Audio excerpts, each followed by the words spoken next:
Hey Off-White Coat listeners, it is my privilege to get to tell you about this sweet deal from our friends over at Picmonic. If you haven't heard about Picmonic, it is a fantastic picture-based mnemonic platform that can certainly help out any student. Most of the videos are around 2 minutes long and provide a quick and effective way to memorize material for any upcoming medical exam. It is extremely efficient. They have this search bar function where you can search playlists on general topics like renal to step 1 to step 2, or even first aid and other books. If you want to review the Picmonic for later, you can even make a playlist of your own. Picmonic even has this repetition algorithm that is spaced out according to your learning needs. This helps with increasing long-term retention and allows you to review the right information at the right time. One of my favorite functions is the quizzes that are associated with each Picmonic. I'll take the quiz first and then learn about the associated pictures and what facts I need to sharpen up on. Honestly, Picmonic is a fantastic tool, and if you use our code OFFWHITECOAT, you'll get 20% off. That's Off-White Coat with no spaces. So what are you waiting for? Make studying the easiest part of your day. Sign up with Picmonic and use Off-White Coat to save yourself some money.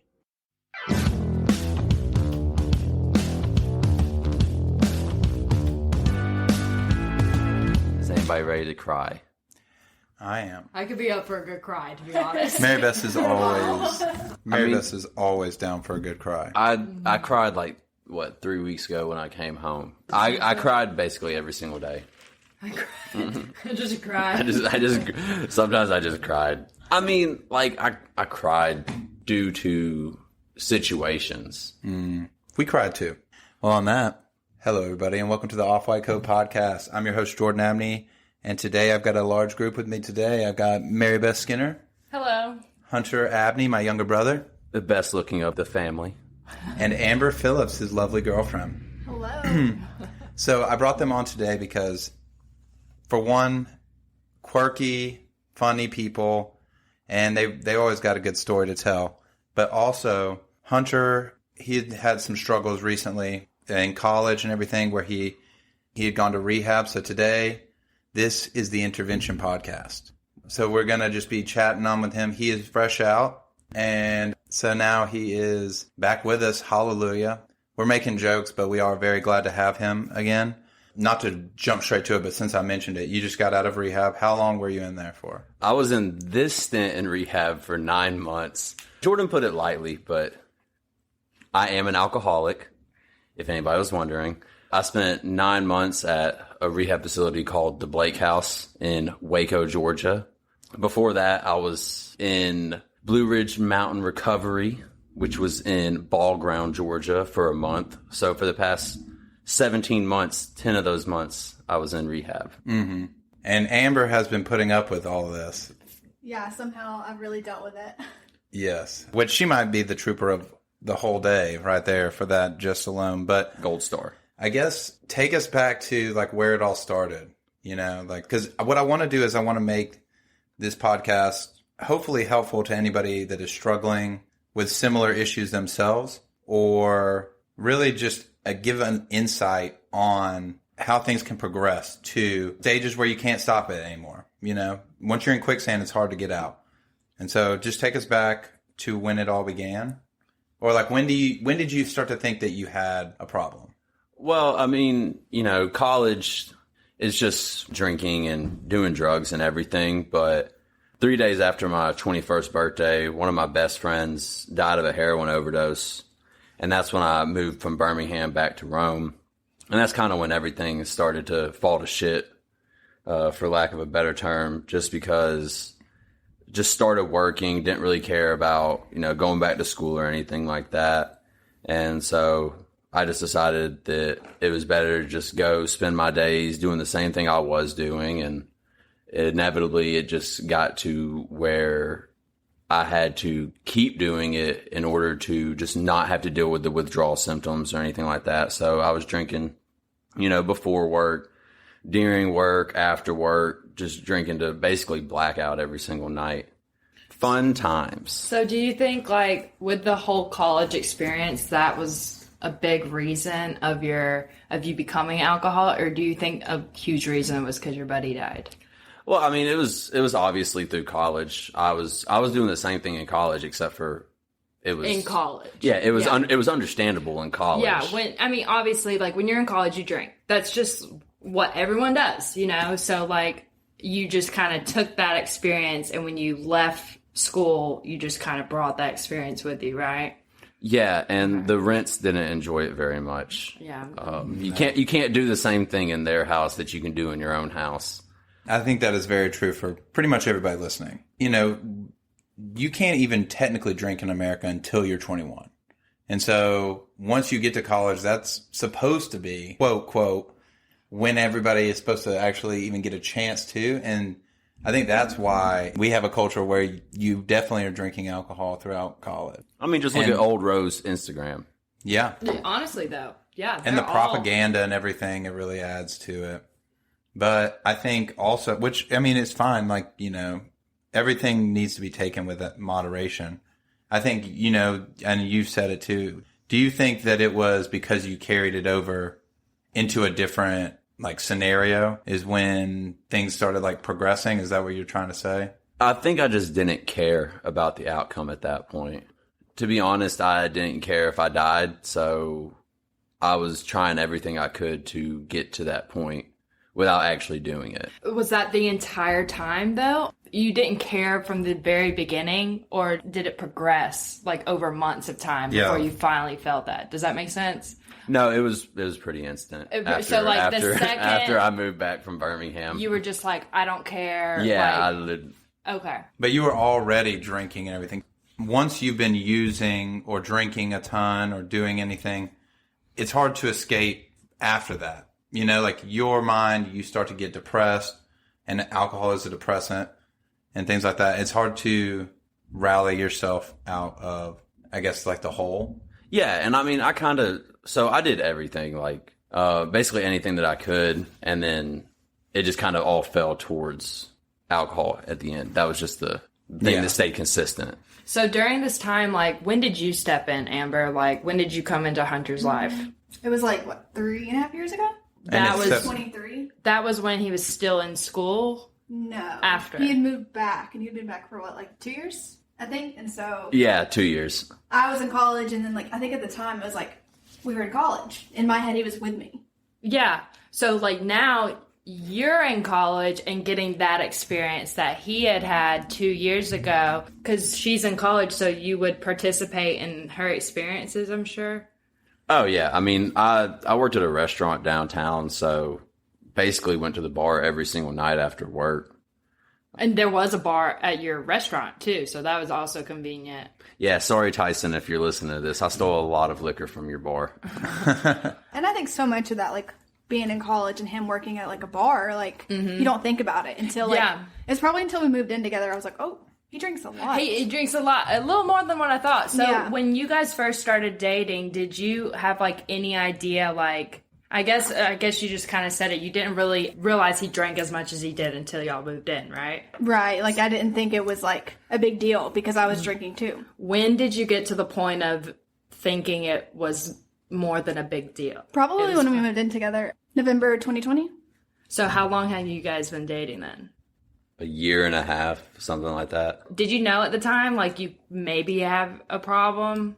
Oh, yeah, most definitely. When I was waking up and having to go to the liquor store at 9 o'clock in the morning. You felt like you had to get that morning cap. Oh, yeah. Tequila sunrise, essentially. Did you know, because by this time y'all were living together, did you know he was, like, going to the liquor store or whatever? He was pretty good at hiding it. Were there signs? Yeah. He napped all day and didn't do much. Mm-hmm. And then when he did drink, it was pretty obvious. Yeah, I think, because that was one of the things, too, when all this was occurring, and you were looking for different jobs and everything, was the fact that working at the restaurant, there's just a certain culture that I think exists within a lot of restaurants, maybe not every one of them, but it is like a drinking culture. And it was one of those things that was difficult. I didn't see a way of you changing while you still work there, because there would be so much exposure, so much access to free liquor that, you know, and when your friends are doing it, everybody's doing it. It really is the peer pressure. It adds up. Yeah. So looking back on it, I went and I told myself that I wasn't going to go back to a restaurant job for that simple fact. This is after the yeah, after I left. So I just told myself that wasn't going to be the case, and that it didn't need to be a part of my life. Even though I do love cooking, I decided to switch that just to being at the house. Yeah, Hunter is a fire cook, by the way. So you went to what was the place that you went to first? Blue Ridge Mountain Recovery Center. Okay. Did you think that was helpful at all? Not at all. I don't want to downplay them, but no. Did you go there willingly, first of all? No. So I actually showed up there with blowing a .22 for the breathalyzer that they gave me. Did you have to be 0 to go in, or? I would have had to if I didn't show up at 11 o'clock at night. So you went there for about a month, and how is that different than the one you just got out of? So at Blue Ridge, you don't have to do anything. You can sit there and watch TV and play basketball and smoke cigarettes all day, and you don't have to do literally anything. You don't have to go to any of the classes. You can just lay in bed if you want to and just tell them that you're doing personal meditation time. Is that what you did? No, I went to the classes, but I didn't say anything. Okay, but I would you just did sit go there to and the listen. classes. Okay. Yeah, but you can just sit there and listen. You don't actually have to sit there and do anything. But at the Blake House, it's a lot more intense. It's a faith-based program. So I got really close to my boy JC, Jesus Christ as he's also known. But for the first 2 months, you have zero contact with family. You can't do anything. You can't go outside by yourself. At no point are you able to watch TV. You can't do anything on your own. There's no nicotine. There's no books besides the Bible. And then you get in after the orientation period where you actually have to sit there and do assignments and dig deep into kind of what brought you to that point. And then you finally get to see your family, but you only get to see them on Saturdays from 1 to 7 if they show up. Luckily, I had, 9 people every single week show up, but some people don't see anybody the whole time they're there. And then you go into inner healing after about 6 months of being there, and they take everything away from you. You lose your workout privileges, you lose books, you lose visits, you lose music. Some people have lost talking privileges and being able to pet cats. When you say talking privileges, like they can't speak to another member or to... No, they can't talk to anybody. They have to shut the fuck up and listen. What? They have to choose the monk life. That's interesting. And that's 3 months. So. They can't talk for 3 months? No, just inner healing's 3 months. But, I was like, are you kidding? No. That's pretty intense. That's like almost worse than jail. And their concept behind that is not to take away talking, but the things that are your distractions, right? Yeah. That one guy pet the cats. I remember you would say that. Take away your feel-goods. Your feel-goods and give you introspection. Then you have to lean only on God or your brothers for the things that you're doing, because it's the most intense part of the program. You talk about the grieving process and grieve things that you haven't properly done. You talk about judgments and forgiveness, just the really hard stuff to talk about, that if you could just go lay in bed and sleep all day, you wouldn't be able to. Plus your feet have to be on the floor at 6 o'clock in the morning. And that's like a main rule. If you don't do it, you're making everybody's bed for a week. You said it's faith-based. Is it any faith, or is it just basically Christianity? It is just Christian. Okay. Is it a specific denomination of Christianity? Or? No, it's non-denominational. I mean, the churches that we went to were non-denominational. Do you think, because going in, you were not really strong in your faith, if I'm being honest, and you could probably agree to that too. That is correct. I mean, you could.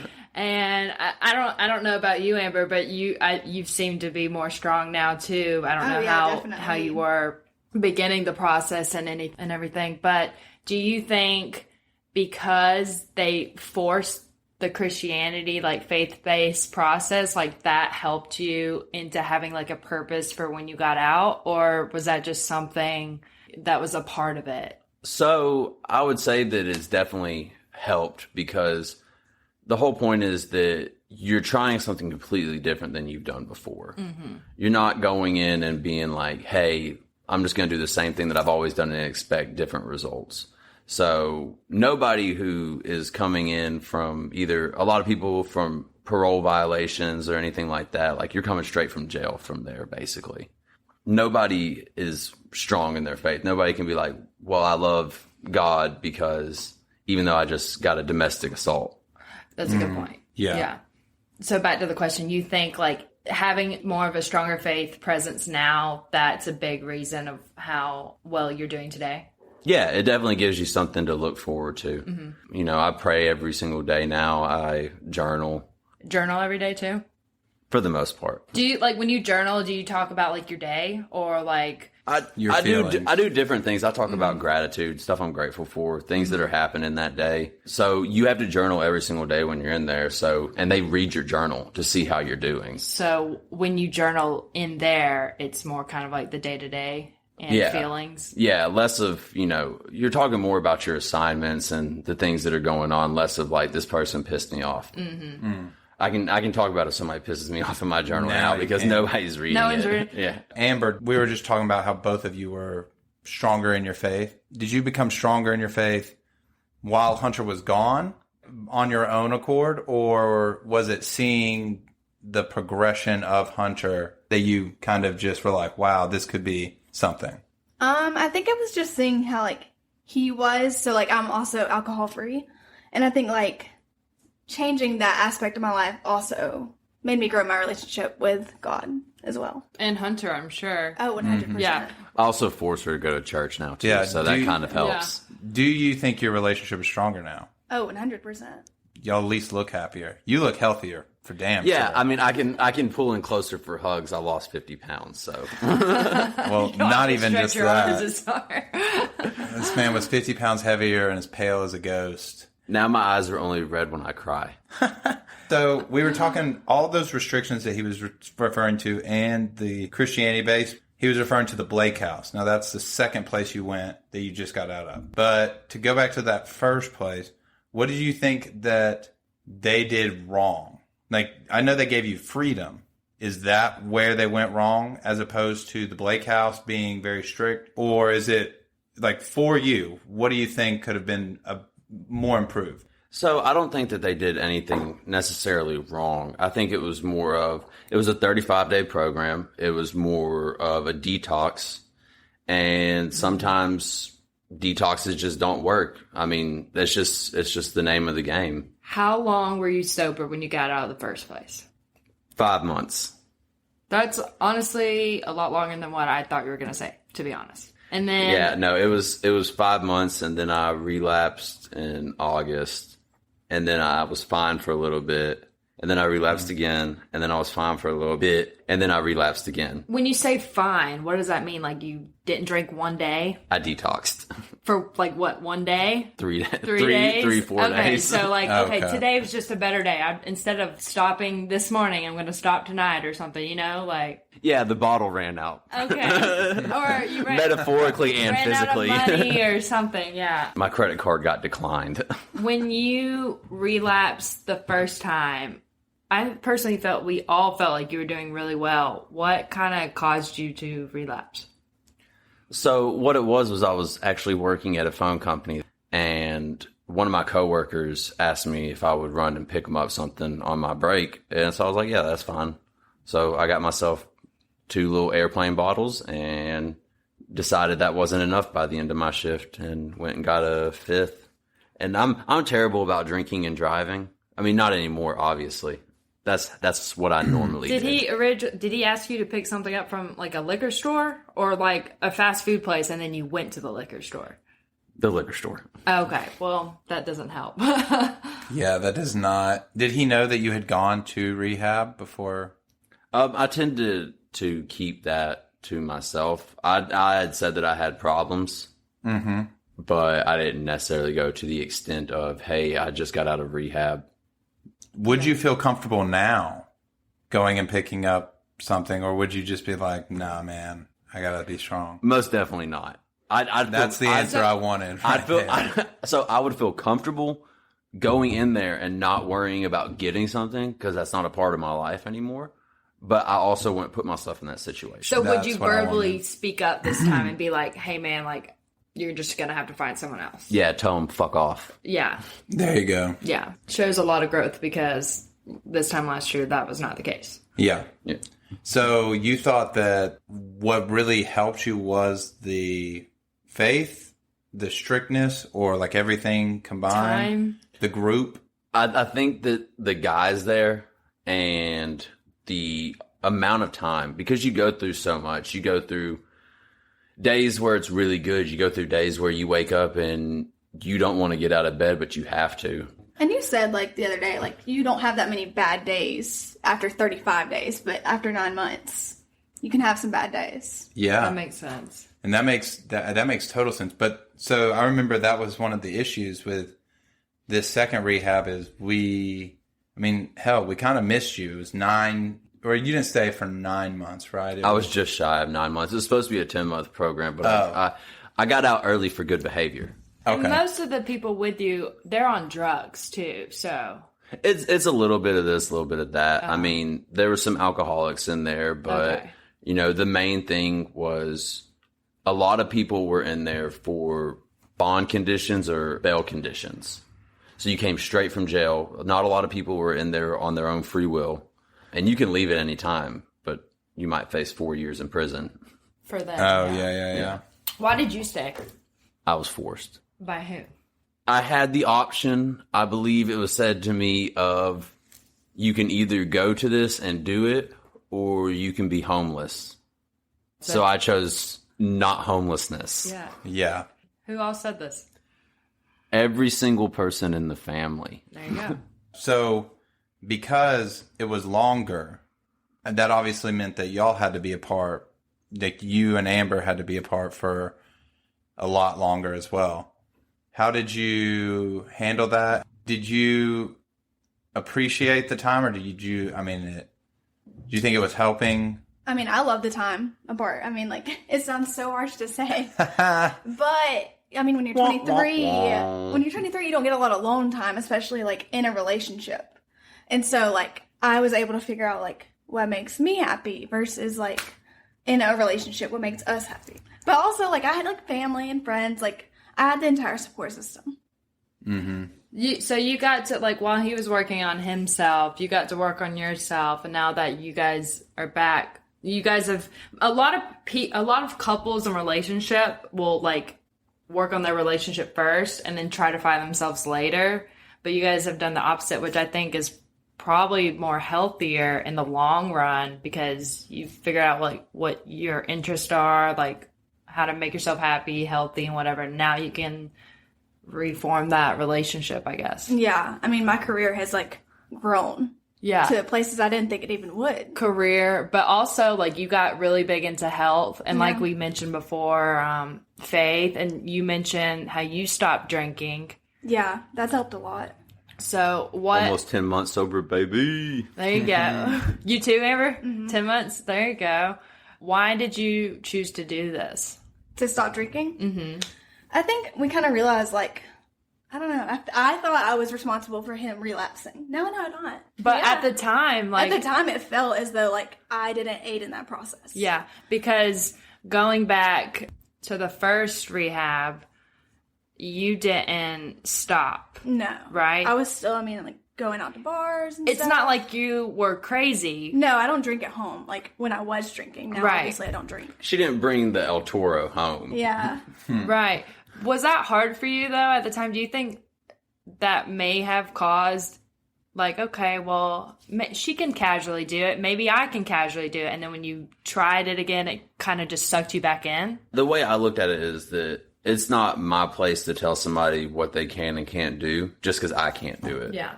So I really didn't care that anybody drank around me. I can understand how it would be difficult, but nobody drank the stuff that I like to drink anyway. So it wasn't even, nobody was pulling out Taka Blue. I was about to say, nobody pulled out crappy tequila. Yeah, Whatever nobody, $3 vodka. nobody pulled out a liter of Taka Blue or Taka 100 proof. Now, in that case, God, we I'm might have glad had we a different didn't. story. But I think it has helped that neither of us drink now and we're able to, like, focus on other things. Yeah. Do you feel healthier and happier? I mean, you look it. I've already mentioned that, but how is your like cognitive function and everything going forward? I will say this. I did start eating vegetables. I've never had a vegetable a day in my life for 25 years. So, I mean, I'll actually eat my vegetables and my fruits. So that's a good thing. So my diet has definitely changed a lot. And we don't eat out every day. Yeah. You had said that there was like people around you that helped you grow and everything. How did they support both of you? Like each individually, I guess we could start with Hunter, but how does a family, like what do you think is the best way to support somebody that's going through a similar situation? Like if you're a family member, like what did the family do that really helped? Like there's a lot of people giving advice, right? But that doesn't mean that telling it's helping. you what to do. I mean, in the nicest way possible, the best way to help somebody in that kind of situation is don't help them. Let them find their bottom. Let them crash and burn. It's going to happen. What do you think your bottom was? I was drunk driving with my little sister in the car.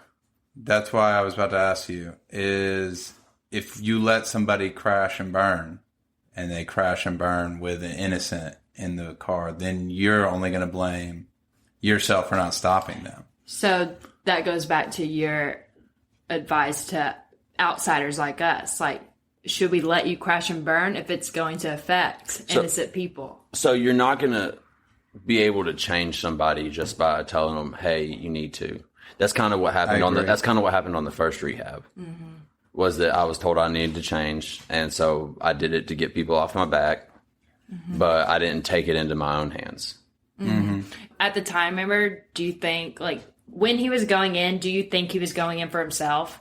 For the second time? The first time. The first time, no. 100%. We even went to, like, Birmingham, like, right before he left. Right before. Drank. And, okay. And then, so, did you say anything? Like, hey, guys, like, I don't even think this is going to work. Like, or when he came out, were you guys just, like, weary of anything? Like, nervous? I think we were a little nervous, but, I think I'm still, like, more nervous now than I was the first time. Oh, really? But, like, I think that's just me being, like, mental.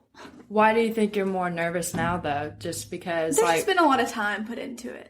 More than anything. I would think that would be my reasoning, too. So like, to work, more dedication, and right. for it to not work this time, like, it would just be heartbreaking. Yeah. After, like, honestly, like, you waited on him for 9 months. A lot of listeners don't know, but Amber and Hunter are dating. They're not married, but because of that, she was not able to see Hunter in the rehab facility. Shout out to Nana for the FaceTime. Well, yeah, we found ways around it. Which is great, but it's hard to, like, have a relationship through a phone sometimes, you know, and we only get like a 5-minute conversation once a week or however long. Mm-hmm. Like, you guys went through a lot, and I just want to, like, recognize that about how, like, honestly, like, you guys have literally had to focus on yourselves while, like, having a relationship kind of on the side for 9 months. Yeah, she's a strong person. I would definitely say that. I think you guys especially both for putting are. up with you in this moment. No shit. Yeah, I actually suck. You're better now. Yeah. I will say you were kind of a jerk for a while. I was told that for a long time. Our dad actually told me that he didn't want to hang out with me because I was being, and as he so lovingly put it, an asshole. Did that not ever, like, bother you? In that moment, no. Oh, well, Is there anything that bothered you that, like, when people were trying to help, did that bother you? Or when people were trying to give advice or comfort you, did some of that backfire in a way? Yeah, I didn't feel like I needed anybody's help. I didn't want it. I didn't ask for it. So it kind of fell on deaf ears. Mm-hmm. I'd been able to stop before through the first program, so I figured I didn't need anybody's help and that I could do it myself. Amber, same question for you, though. What is the best way for someone sitting in your situation? Like, let's say you have a significant other go into rehab, and now you're left alone. Because you have a good group of friends. So how can friends and family help support, like, a significant other of somebody going through this? Just, like, being there for them, like, distracting them almost. Yeah. I was pretty fortunate, like, financially I was fine, emotionally, mentally not so much, but I mean, everything else, like, they just kept me busy. You dump that loser to the curb is what you do. Well, yeah, they did say that, but... Slightly. I was about to say, that was your chance to give your shout out right there. Auburn, yeah. Yeah. Did you ever think about breaking up with Hunter? No, I didn't think it would, like, first off, it'd be awkward. How would I tell him? Like, is his grandma going to be on the phone? That's true. Or, like, even... That would have been hilarious. That's literally the only reason she's still with you. Even before, though, like, before he went into the first rehab or the second one or that time period in between, like, nothing, like, hey, you're, like, this is not working, you're going down the wrong path, no, we definitely... We had those conversations, but I think more so we were so, like... Just codependent on each other. Yeah. Why were you codependent on him? I can see him being dependent on you because you had a job and I'm being honest. Like, you have the job. Well, you have one now. Sorry, but the house is in her name. The house is in her name. Been in and out of different cars. Like, why do you say you are codependent on him? I think more so because I hadn't like lived alone, and so I think that was scary. So support. And distraction, I guess. Yeah. I mean, just, like, making sure, like, you're not, like, talking trash about, like, the significant other. I think that's the issue, because if you decide to stay with somebody, or you decide that you care about somebody, and you're like, hey, I want to stick this through, and then people are telling you, like, and it's okay for people to give, like, thoughtful advice. Like, if they feel like something is going on, you got to speak up. But to kind of, like, belittle or kind of try to peer pressure your friend into making a decision that you think they need to do, that I've seen that sometimes happens. They're like, you got to leave this loser, and they keep, and then they try to act like they're not your friend because you haven't. That is when I think that it gets like dicey, but it didn't appear that way at all in your friend group. So. No, I mean, Auburn, like, I'm very fortunate that Auburn, like, spent all her free time with me. So I'm really glad we're both teachers, so we'd have spring break and summer to, I mean, really distract me. So I wasn't, like, sitting at home and being like, I'm bored. I think I talked to Auburn 99% of the time. But also, I will say, in the first couple months when I was in there, I did hate myself. So I agreed with them that she should have dropped me. That's a hard situation to go through for an individual, but then when you're both having to deal with it together, because not only are you having to deal with your own personal problems, but you're worried about him and making sure, and then vice versa, you know? Listen, I don't know, it's kind of nice not worrying about him driving.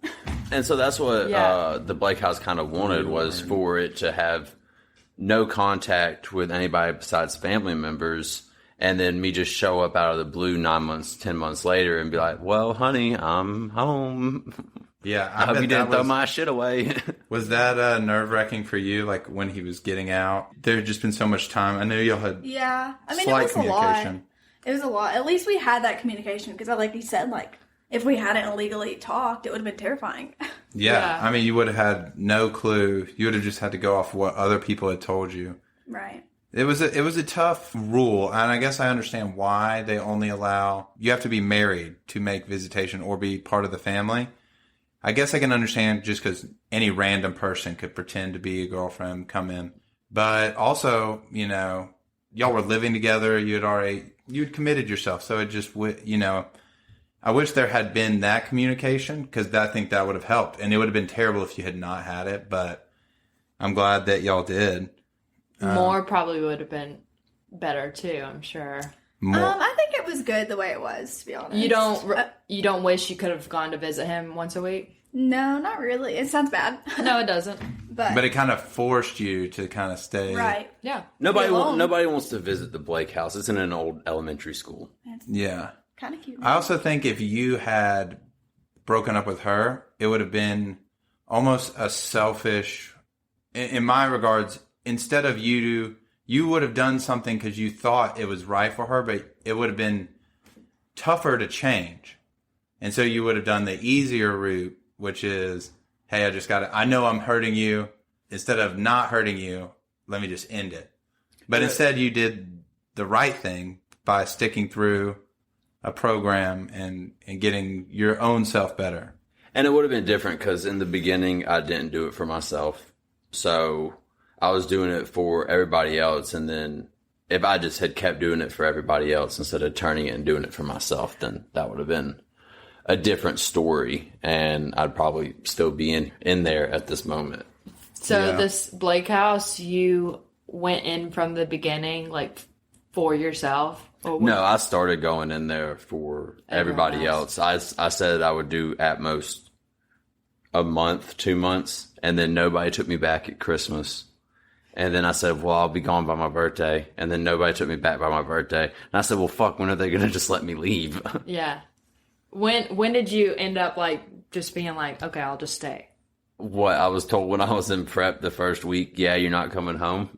So that's like when 2 did months you, in. 2 months? Oh, okay.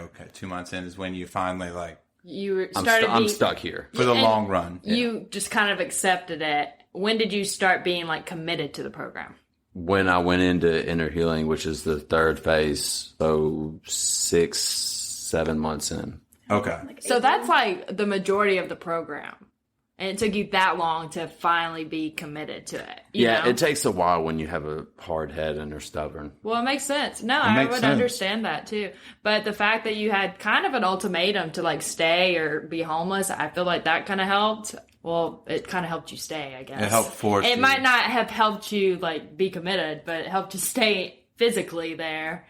But there's a certain amount of clarity that comes from doing very difficult things, and I think that was what they were trying to emulate by taking away your distractions, making it difficult, because they knew that in difficult times is when you may want to fall off the wagon. And there are going to be difficult times no matter what, even after you're out. Yeah, you did a good job by sticking with the program and everything. So congratulations to that. Now I just need my certificate so I can hang it beside Amber's doctorate. There you go. That's going to look great. It's going to be a big plaque and a little one. No, I haven't drank, and she's a doctor. Yay! That's fine. Hey, we got to start somewhere. It's almost like an associate's. Although somebody did tell us that a certificate from the Blake House is more important than a degree from Harvard, which I call bullshit on. The Harvard degree certainly opens up a lot more opportunities. Yeah, it's perspective, you know? Yeah. How much money do you think you spent on alcohol? I was roughly spending anywhere from $12 to $20 a day, depending on the cheapness of the liquor that I bought. Okay, $12 to $20 a day, multiplied by 365, $7,500 a year. I think I spent way more of my money than I should have. I wasn't really buying the expensive stuff, so it didn't seem like that big of a problem when I was doing it. Yeah. Oh, because it was the cheap liquor, yeah. Yeah, so, $8 for a liter. know how you drank that trash, first of all. I drank a bunch of Celsiuses. To cover up the scent, I guess? Oh, to perk yourself back up. What are you saying? No, just as a chaser. Okay. Oh, gotcha.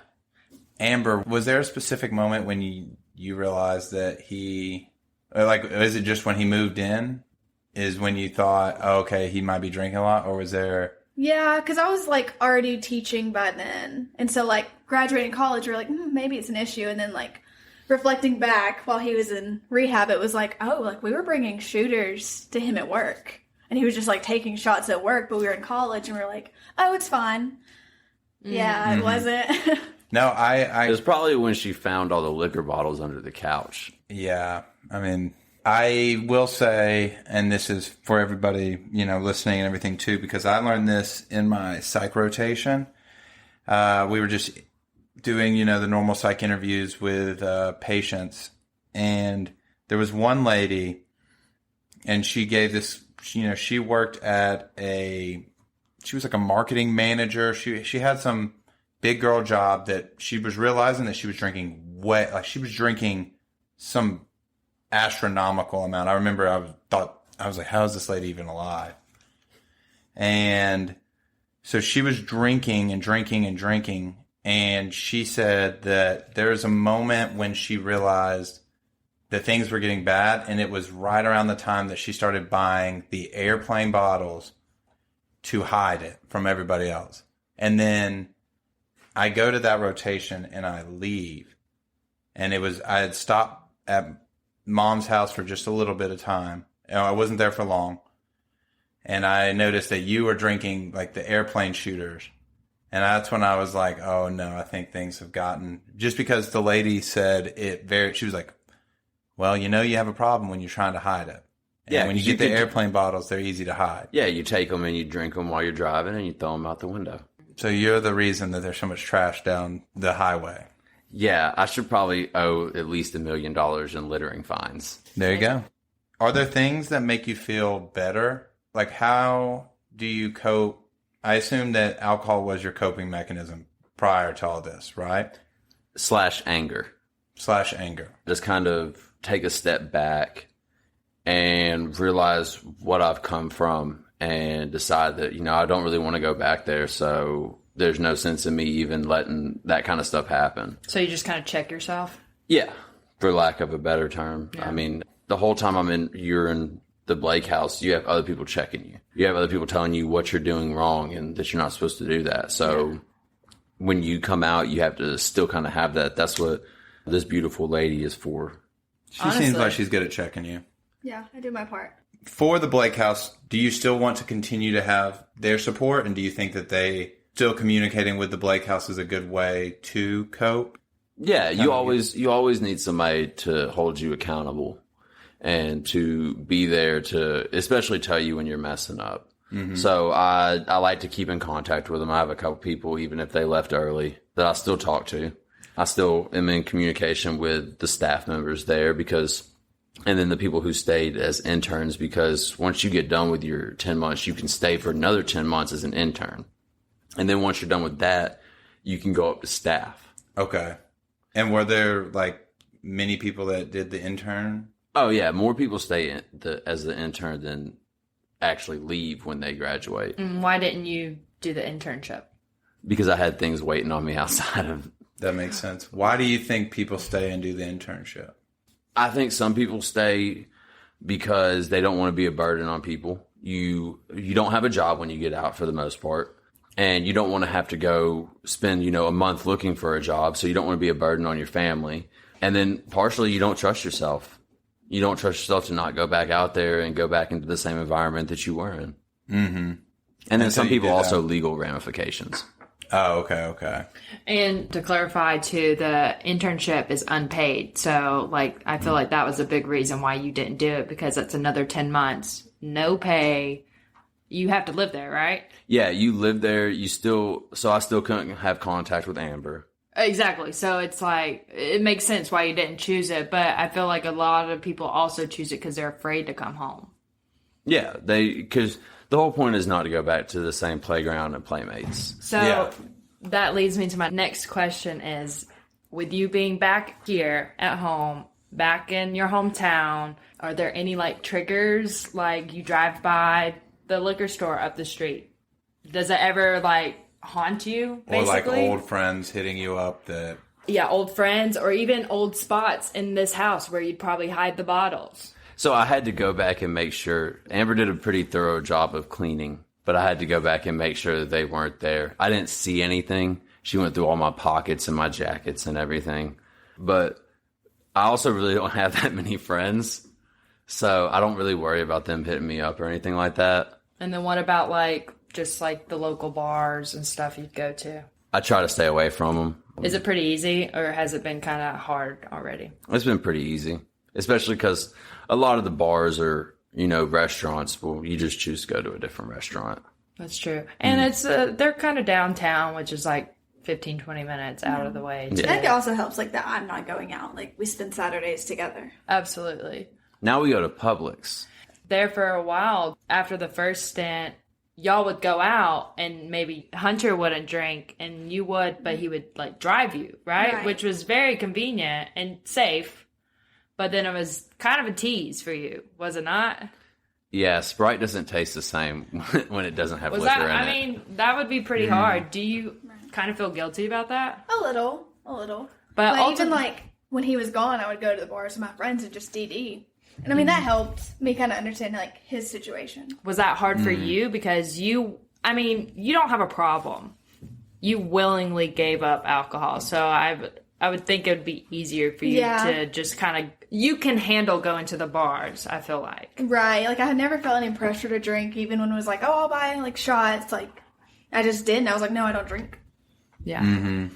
And I think it helps that most people in Rome that know us know Hunter's situation. Like, Really? he's held accountable. Have you had to kind of, like, start over? There are moments where we have, but mostly no. How was it, like, when you got out? We high-fived each other. Was it awkward at all? I feel like Did you it really, would have like, been, high five? Or You just, like, walked up and were like... Good game, team. No, I think it was a little awkward at first. Especially, well, the 24-hour pass. I think we were used to each other by the time he got out.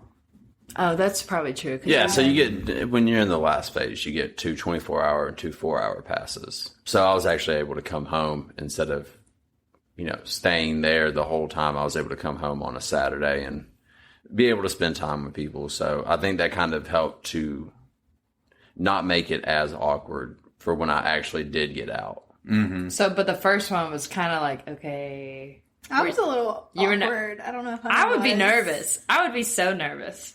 I think I, like, cleaned the house with, like, a toothbrush. Probably. It was so bad. I just wanted And to he watch doesn't even TV. care about that. Yeah. Yeah, he didn't care at all. He probably didn't even notice. He probably didn't. He's like, odd, you threw away some of my stuff. True. My bottles of nothing. And all his clothes, mostly. Yeah, she threw away a bunch of my shoes and clothes. She told me that when she got mad at me sometimes that she would just throw my stuff away. I also It was found therapy. Why? found a couple of his things from back before, and they were disgustingly thrown into a cabinet thing, and I was like, yeah, these are ending up in the trash. They were covered in shit and whatever. The shorts were barely, he wears short shorts anyway, but there wasn't much fabric, and they were completely, He takes care of ruined. his clothes now. It's nice. Yeah. No, I bet that's nice. Yeah, you're like, hallelujah. Yeah, we wash laundry multiple times a day, so.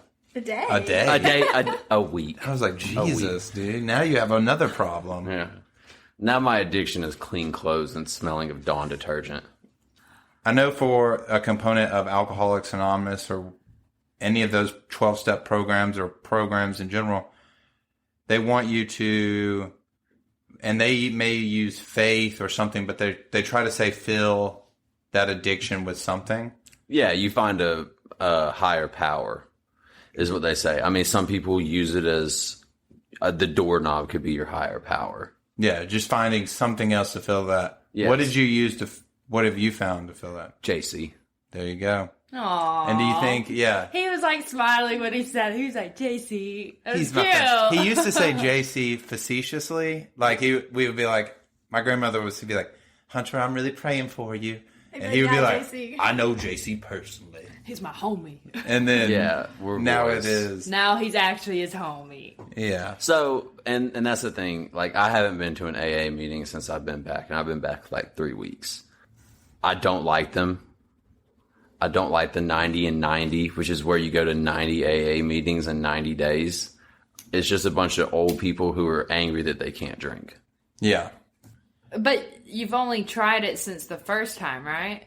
Yeah, but so I don't want to. It's the same way with going to like a bar or whatever or anything. I don't want to put myself in that situation because literally you're just dealing with people who are pissed off that they're not able to drink, so they've been sober for 16 years, angry the whole time. Do you have a sponsor?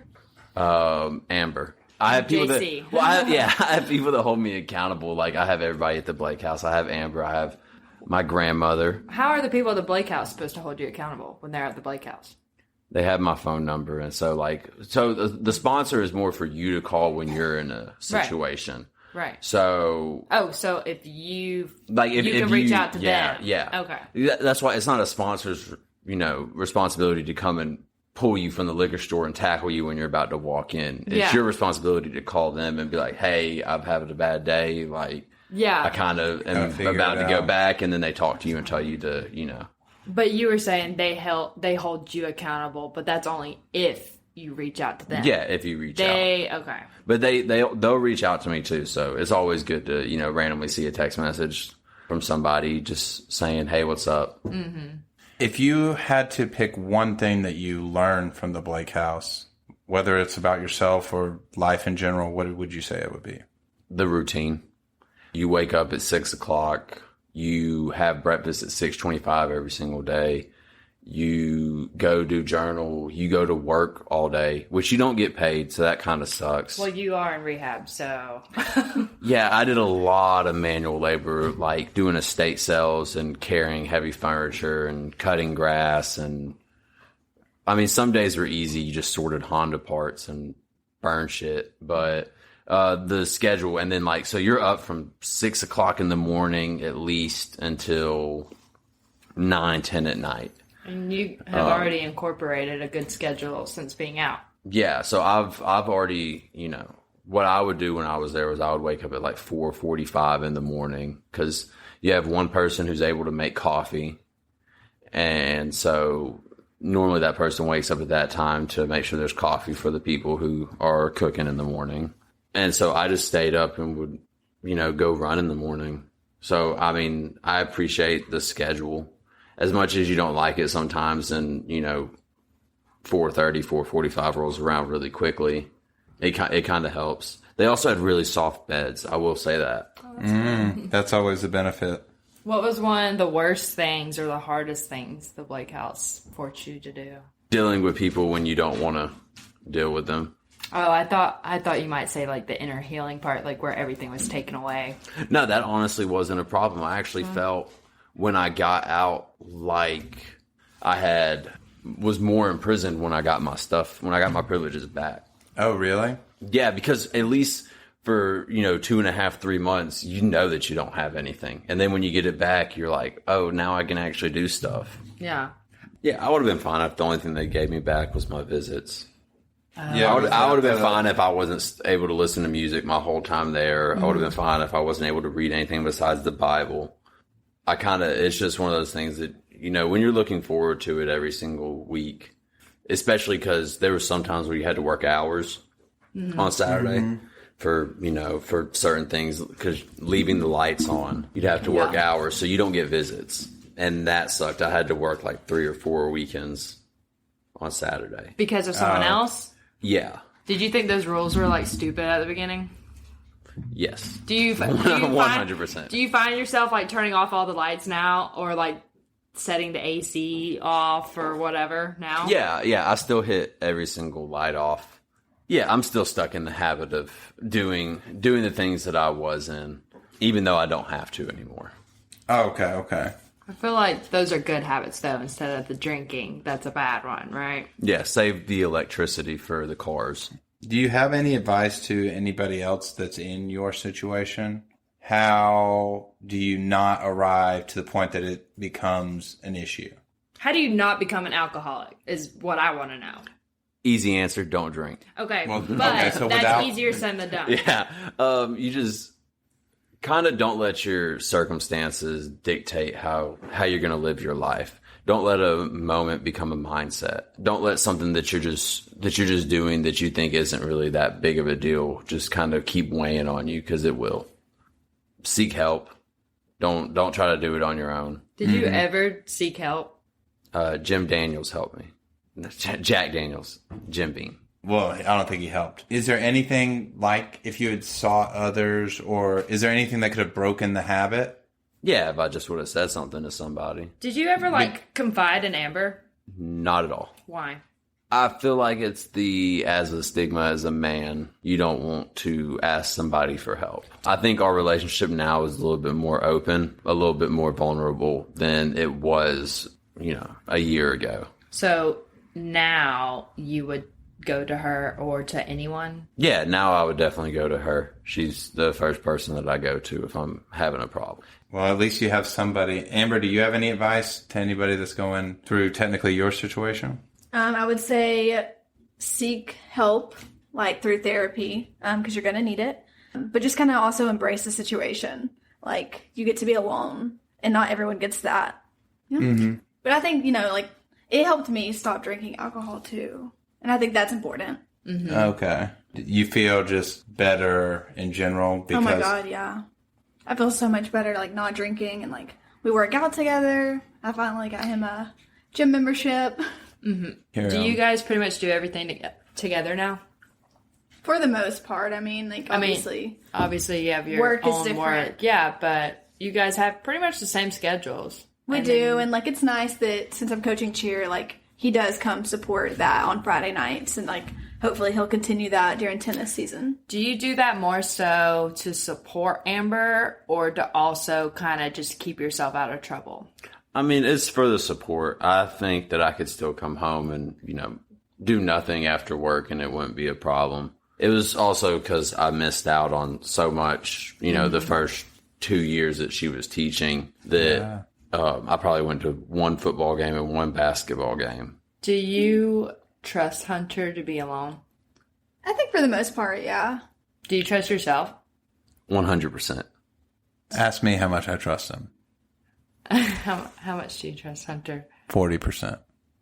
I mean, that's just... better than I expected. But, I mean, I don't know if you're kidding or not, but... It was 0.4% to somewhat. I think I trusted him more at one point, and I'm not going to lie, I love you, bro, but you made me look like an idiot. Like, I trusted you, and I felt like I was misreading my own brain telling me things. And so it was a weird moment where you're going, no, you've got it wrong. Like me, I have it wrong. And then when everything comes out to light, you're like, okay, this is actually how it was. And, it's not that I really don't trust you. I'm just giving you a hard time. But I mean, people are weary, like trust has been broken throughout the years. So that's expected. I would assume you. And I'm only talking about, I trust you to do everything else. I just don't trust you, or like the not drinking is what I was referring to. Yeah. Not or trust you alone, I guess was the. Yeah, I can understand completely people not trusting me as much. There's, breaking down trust is a hard thing to build up. Yeah. So it takes time, and it also takes, putting your trust into other people as well. And you have a ton of family and support, like a huge one. So the fact that there's so many, it's like so many people have been affected by this. Like, honestly, like when this all first started, like I mean, I love you guys, but I really love Jordan, and you're Jordan's brother. And he really loves you guys, and it affected him so much to see you hurting so bad. And honestly, there was a part, I'm about to get emotional, to be honest. There was a time when we thought, like, we were going to, like, lose you. And that was going to kill Jordan, which would ultimately kill me. Yeah. And so it actually really affected me at times. Because it affected you and it affected you. Sorry. It's okay. I'm getting emotional too. But long story short, like, even like down the line, there has been like people hurt from all this. Just because we cared about you or whatever. Because collateral damage. So much. Because I will say there's a lot of different behaviors of certain addicts. And while I think you were less likely to hurt others or steal, but you were definitely trying to hurt yourself. And I think that all hurt us because we cared about you. And so we were trying to do what we thought we could do, but it felt like we were still losing you is what it felt like. And so it was eating at everybody like like, what do we do? Even in our side conversations, it's like people are now kind of battling against each other because we both care about you, but we have different thoughts on maybe what would. So now we're stuck in something as opposed, where we're just caring about you. Yeah, and that's a dangerous place to be is when, especially for me, when I didn't care about myself enough to do anything for me. Is dangerous because if you can't care about yourself, you can't care about anybody else. And that's what I was about to literally say is, like, it was one thing, like, you wanting to do this to yourself. We hated it. It killed literally everyone. But the second you put your family member in that situation, like in the car with you, it broke us all. Because we were like, it's one thing to do it to yourself, but to now do it to others. Mm-hmm. Like, it was really hard. Well, you never had done that before. And I don't think you did it anything like... I think that was like the one and only time, and thank God everything was okay, but... That's the problem with like I said before, where I didn't care if I lived or died. That's an awful place to get to, but sometimes that's where you have to get to. I mean, hey, I read a book, and it was Lawrence Taylor's autobiography, and he talked about, I think it was 3 times that he went to rehab. He went to rehab over and over and over, and he said it was almost like he was laughing at all the previous attempts, because he said that there was you cannot change until you hit rock bottom if you're an addict, is what he was saying. And he said that at that one point when he hit rock bottom is when he knew. And then he said everything was much easier to change.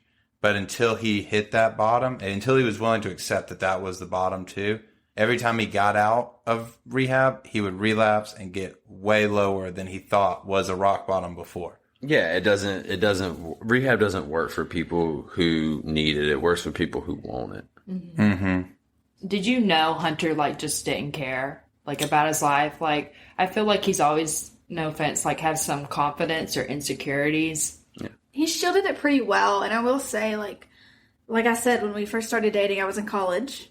And then I started teaching. And then I realized, like, oh, I want to be assistant principal. So I really focused on my career. And I think maybe I just was, like, either oblivious or was so focused. Or maybe I ignored it. Or maybe he was just that good at hiding. Yeah. Because, I mean, that's a habit, I guess. I think so. But even still, like, today, I still get good struggle. at hiding it. It's putting a facade on or whatever. And yeah. like, Addicts are crafty bastards. Sure are. do you feel like it's changed a lot? It has, for sure. He's way more vulnerable, but I still think, like, I struggle with being like, oh, like, I have to give him time. You know, like, it can't be all about my career. Yeah. Do you think it was better that you were younger going in to rehab as opposed to... I've noticed that it's a lot more difficult the older you are going into rehab and making all these significant lifestyle changes. Are you happy that you attacked it early? Yeah, I think it's dangerous if you go too early or too late in life. Mm-hmm. I think if, your parents send you in there when you're 18 because you smoke weed, I think that's a dangerous thing because you're going to relapse super hard. It's not going to be the end of your time. Now, if you're an 18-year-old doing heroin, that's a different story. And then I think, once you get to the 40s, 50s, I think that's super hard because you've gone through so much. You didn't just start drinking when you were 45. And that's what I found is that alcoholics or people on drugs that have gone most of their life, maybe they didn't even drink a lot till something happened, but now they're 35, 45, something around that age where things have stabilized. Like when you're in college, you're bouncing around. When you're young, you're still trying to find careers. Mm-hmm. Once you have all that and then it starts to become a habit is when things are really difficult to let go because you still have to maintain everything else in your life. Yeah, and you still have memories. If you're older, you still have memories of times where you went to dinner and got just one drink. But that's super difficult when you're an alcoholic to just go have one drink because that's not how it happens. Yeah. So you can't be like, oh, well, I can just go have one because I did it when I was, 24. This is a stupid question. Do you think you guys will be alcohol free the rest of your lives? Yes. Yeah, 100%. Kind of gotta. Well, I figured that, some people will, be on drugs, but then they'll just casually, drink at dinner or something. I don't know the protocol. So... I figured that was it, but, So that's kind of the different story. I always got told when I was at the Blake House that I chose the worst addiction because you literally can't do anything.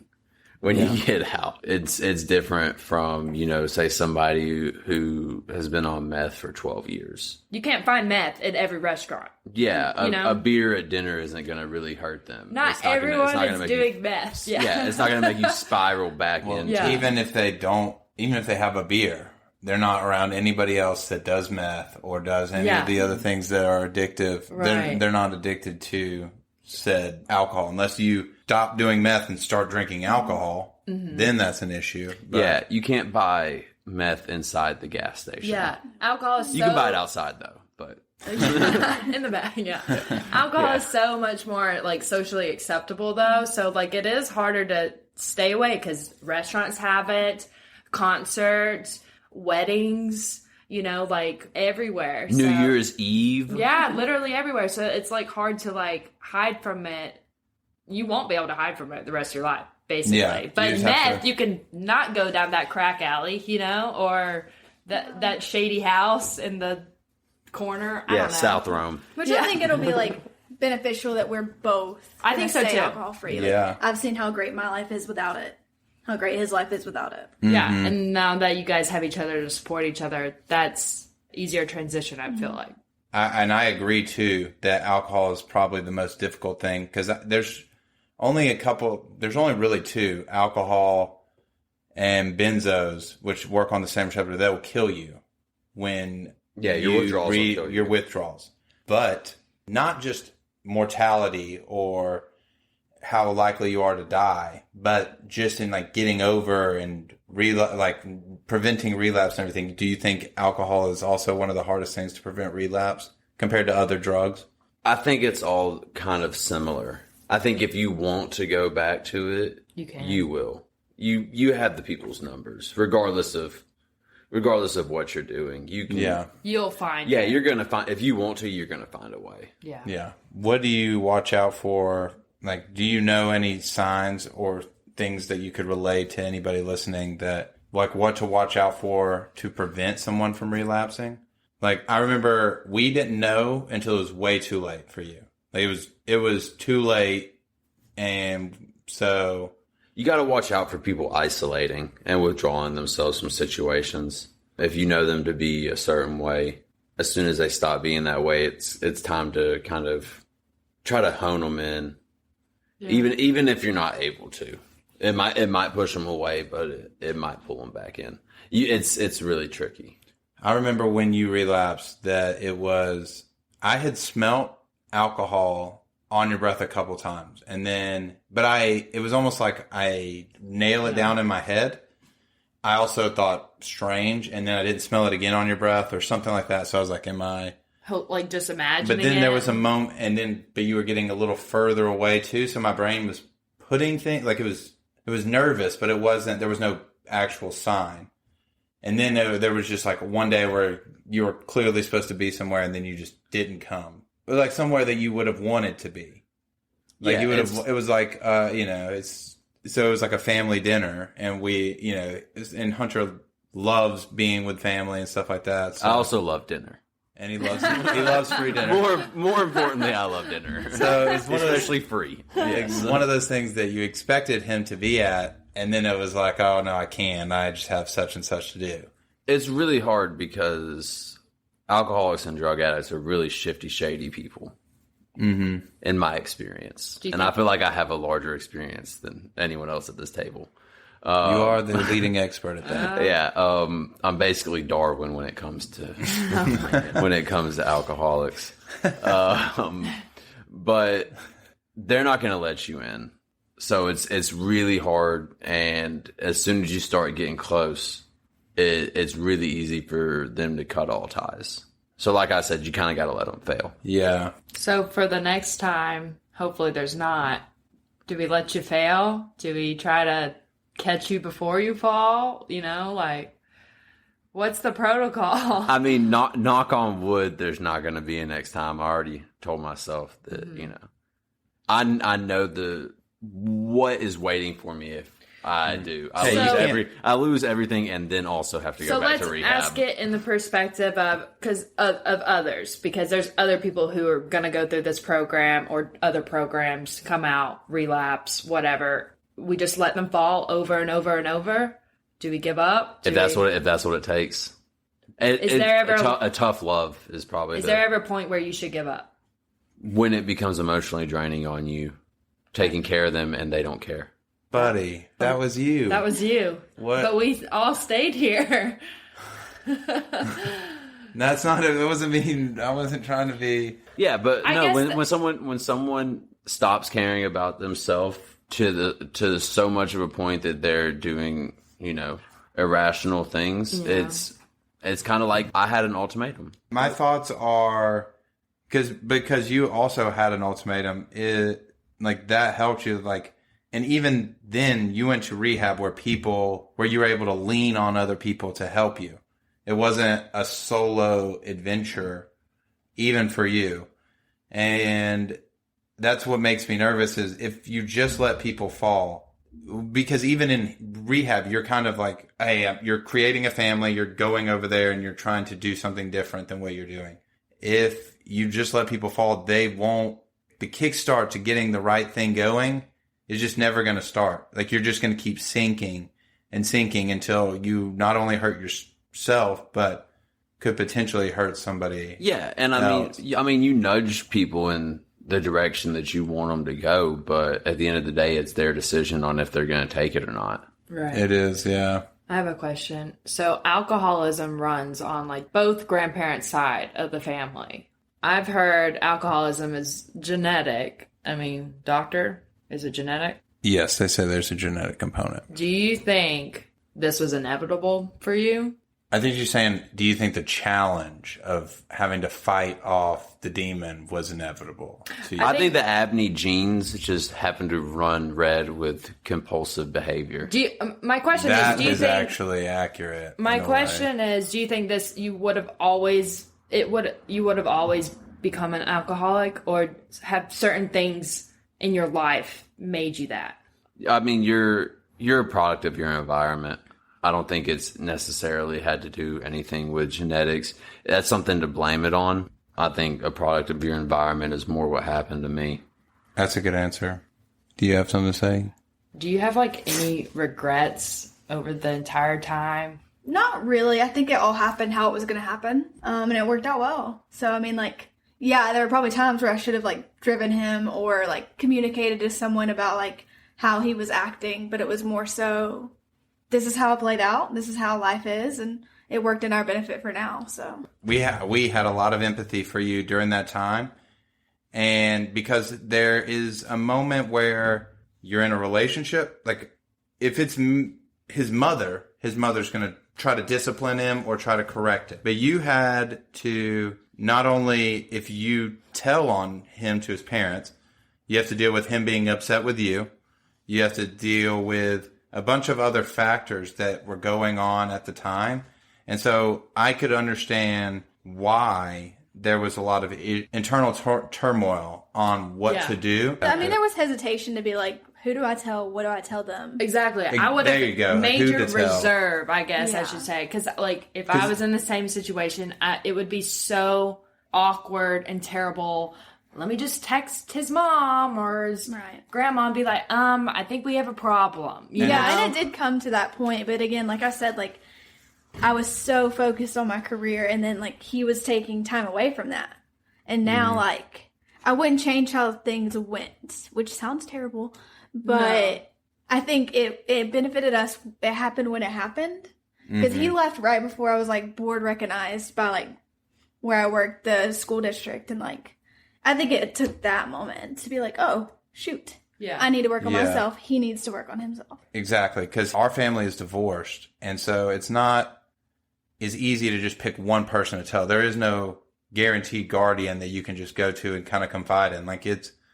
It's kind of either I spill the beans to every single person in the group, or nobody at all. And if one person's helping, the other person gets mad. Wait, what are we doing here? Why didn't I know? And so there's just a lot of complexity to the situation. So I really did. I don't think I've ever said it or whatever, but I really empathized with you during that time, because I knew that even if I was saying, call me if anything happens, there was never a moment where you could have called me and then the next moment not have been smooth for Hunter. I would have had to try to go help Hunter, and then that's more on you. Right. And it was really deciding who's going to do more in that moment. Who can I text that's going to be instant, and living 3 doors down from my parents, I really didn't want them to be involved.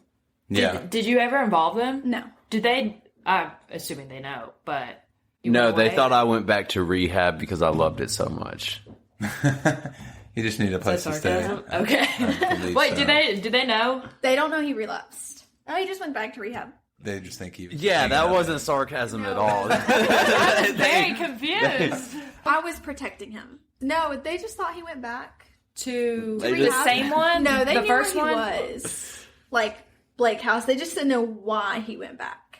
Well, I feel like 2 and 2 is 4, would- right? Like, You would think. They thought I loved it so much Yeah. that I He just was said. I think they deep down know. But it's never been explicit. They thought I was rope-a-doping with the idea of rehab, and I just decided to go all for it. When they hear this part of the podcast, they're literally going to look at you and be like, "Of course we knew. What do you think? We're just Probably. agreeing to you, Do telling you- us things and going." But my dad behind looks her. like Chuck Norris. I really just didn't want to beat up Hunter.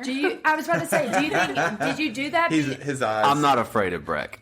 Did you do that because you think they might disapprove? Yeah. Do you think you guys will ever tell them, or is this how I they're think going the to find podcast out? is gonna tell. We may skip over it and I'll just be like, that's crazy. I don't know. It glitched. Yeah. Yeah. Yeah, that's funny. They're like, "Hey, we're going to listen to the Maybe- podcast on the ride home." You're like, "No." Maybe in a No. few years.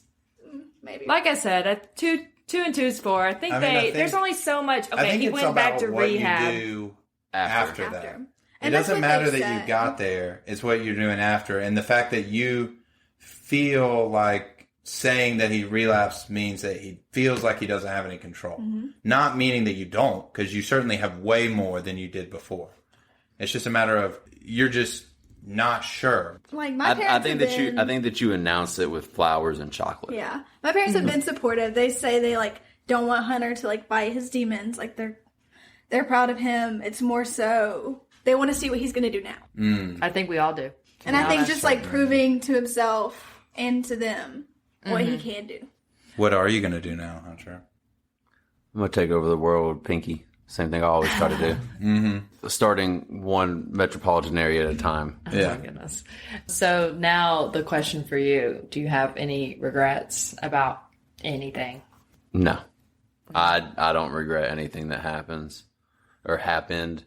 If it happens, I do regret it. But no, I don't have any regrets for anything that did happen. I have sorrow for the people that I put in danger or put into situations they shouldn't have been put into, but I don't regret the way that my life turned out in order to get me to the point that I needed to be at. I have a problem with the things that I did, but I wouldn't change them. They're in the past, you can't change them anyway, so you might as well just grow from them. Yeah, as 2 Corinthians 5:17 says, whoever believes in Christ is a new creation. The old life is gone. A new life has begun. So, according to Scripture, I'm not an alcoholic anymore. Amen. I'm just an asshole.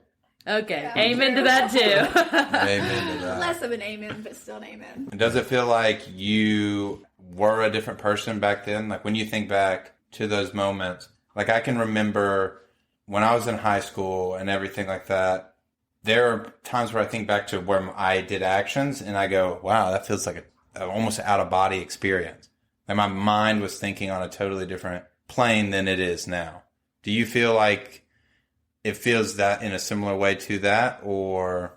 Yeah, the person that I was, 9, 10 months ago isn't the same person that I am today. I'm a lot less selfish, and I'm able to take a step back and see how my actions affect others. So I know that I'm not the same person. Moving forward, what lifestyle changes have you added and do you plan to add to continue to grow? So, I added, having a schedule of things. I changed my work schedule around, no longer working nights and weekends, just working, the boring 7:30 to 3:30 lifestyle. I'm a paraprofessional at a high school. So now he's teaching your children. Yeah. But what's your goals, Hunter? My goal is to be a high school teacher. Yes, Yeah. and mentor young adolescents into basically not take the path he did. That's a nice way of saying beat them into submission. Okay. He said it, not me. He's trying to be candid, but it is, yeah, like because you were saying that you wanted to kind of give back. Yeah, And- give back to, to the community and give back to the people that have kind of helped me. I feel like any way that I can, stop somebody else from following down that path is a win in my book. Do you think you could be a sponsor to someone else in the future? Yeah, I could. I don't know if Maybe not now. I don't know if it would happen through AA or if it would just happen through something else, because I don't like going, like I said before, I don't like going to AA. But right. Do you think you could do it right now? Are you in like that mental? Oh yeah, I've worked through the steps. Okay. So to be a sponsor in AA, you have to work through the steps yourself. I've most definitely worked through them. I've taken my daily moral inventory and, forgiving people and stuff like that. So. Oh, okay. Yeah. Yeah, because I was about to say, I know some of it is forgiving people, and did you ever do that where you called people up and forgave them? Wait, but why are you forgiving others? Why do you have to forgive others? What did others do to you? So there's things that others have done to you that you kind of push back, and you relay it as, well, I was an asshole, so I deserve to have it come back to me.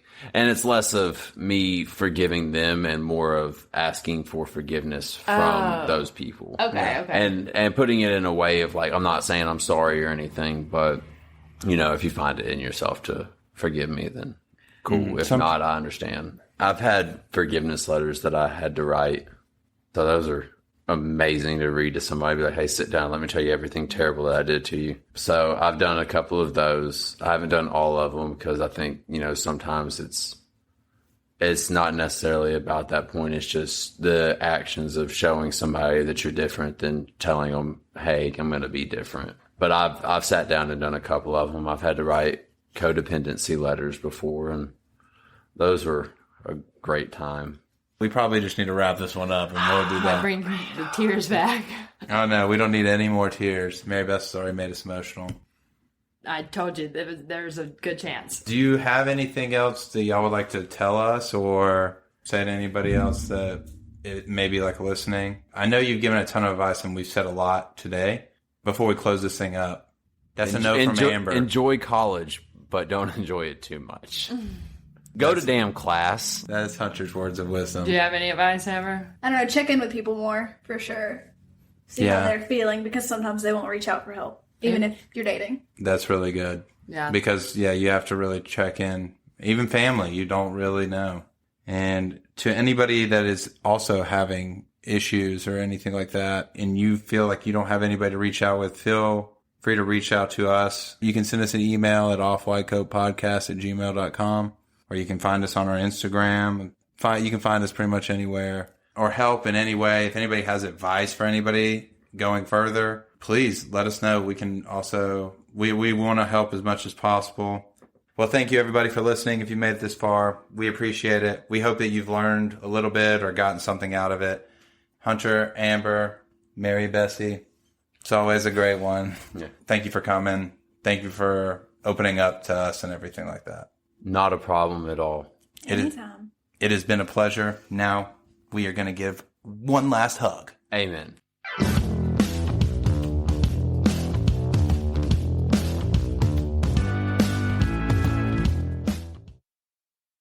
Hey everyone, I want to take this time to tell you about our friends over at TrueLearn.